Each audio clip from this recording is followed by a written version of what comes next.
This past week brought some tough times for our weather warrior, Tony Laubach.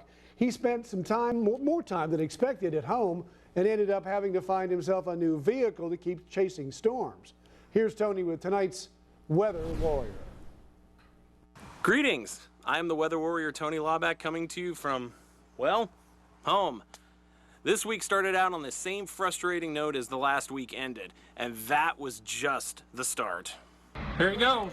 Oh, young boy. He's going right for the young boy. Oh, look at that, boy. Look at that. Look at that. Oh. While car problems kept me sidelined an extra day in Kansas and caused me to miss out on the Kentucky tornadoes, I was able to get back on the road the following day in time to chase storms out of Missouri into Illinois, where they hammered the town of Carlisle with 80-mile-an-hour winds.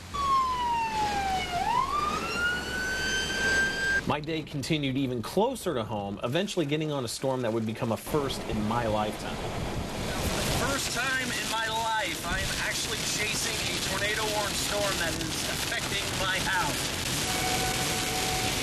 I followed that storm into Marion, and that's where my car took her final breaths.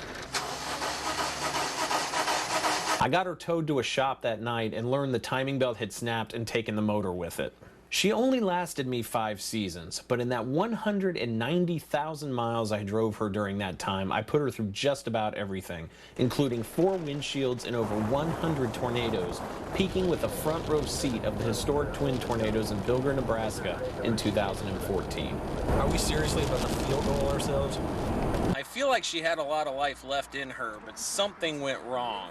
Our Jim Cantore has met up with a group of trackers in Oklahoma City. This is certainly the biggest day of the year so far, and I'm thinking that some of the chaser vehicles... She's dead, Jim. Cantore. After unhooking all my gear and getting her unloaded, I locked her up for the final time.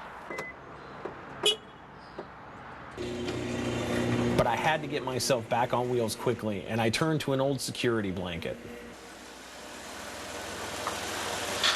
I've chased in a minivan before, and this is just a temporary fix to get me through the season, after which I can spend the proper time and resources finding a more permanent 4-wheel drive vehicle. I still have a lot of setup work to do, and most of it's going to have to be on the fly, as it looks like there's going to be a ton of weather to break her in on next week.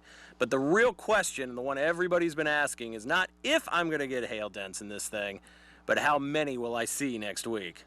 For News 3, I'm meteorologist Tony Laubach, the Weather Warrior. Hi, Captain. She's given it all she's got. We've got 7 more weeks of Tony's Weather Warrior adventures ahead. You can see him every Wednesday night at 10 and Thursday morning right here on News 3.